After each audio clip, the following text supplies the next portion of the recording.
एकादशी व्रतकथा. विरुथनी एकादशी. युधिष्ठिरांनी विचारले, हे वासुदेव, चैत्र महिन्याच्या कृष्ण पक्षात कोणत्या नावाची एकादशी असते? कृपया तिचा महिमा सांगावा. भगवान श्रीकृष्ण म्हणाले, राजन, चैत्र महिन्याच्या कृष्ण पक्षातील एकादशी विरुथनी नावाने प्रसिद्ध आहे. ही इहलोक व परलोकातही सौभाग्य प्रदान करणारे आहे. विरुथनीच्या व्रतानेच नेहमी सुखाची प्राप्ती व पापाचा नाश होतो.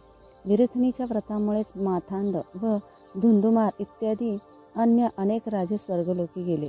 जे फळ 10,000 वर्षे तपश्चर्या केल्यानंतर मनुष्यास मिळते, तेच फळ या केवळ विरुथनी एकादशीचे व्रत केल्यानेच प्राप्त होते. नृपश्रेष्ठा, घोड्याच्या दानापेक्षा हत्तीचे दान श्रेष्ठ आहे. भूमिदान त्याहीपेक्षा मोठे आहे. भूमिदानापेक्षाही अधिक महत्त्व तीळदानाचे आहे. तीळदानापेक्षा श्रेष्ठ स्वर्णदान व स्वर्णदानापेक्षा श्रेष्ठ अन्नदान आहे. कारण देवता, पित्रे व मनुष्यांना अन्नामुळेच तृप्ती मिळते. विद्वान पुरुषांनीही कन्यादानालाही या दानासमान म्हटले आहे. कन्यादानाच्या तुल्य गोदान आहे. हे साक्षात भगवंताचे कथन आहे. या सर्व दानापेक्षाही मोठे विद्यादान आहे. मनुष्य विरुथनी एकादशीचे व्रत करून विद्यादानाचे फळही मिळवितो. जे लोक पापाने मोहित होऊन मुलीच्या धनावर उपजीविका करतात, ते पुण्याचा क्षय झाल्यावर यमयातना नरकात जातात. म्हणून सदैव प्रयत्न करून मुलीच्या धनापासून वाचले पाहिजे.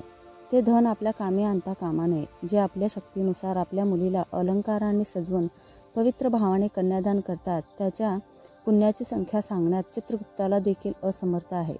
विरुथनी एकादशी करूनही मनुष्य त्याच्या समानच फळ प्राप्त करतो.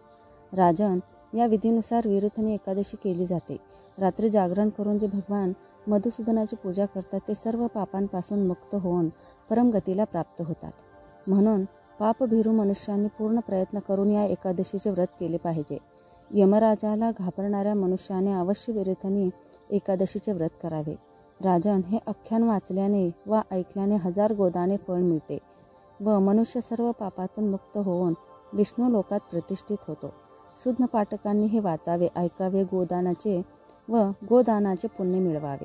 धन्यवाद.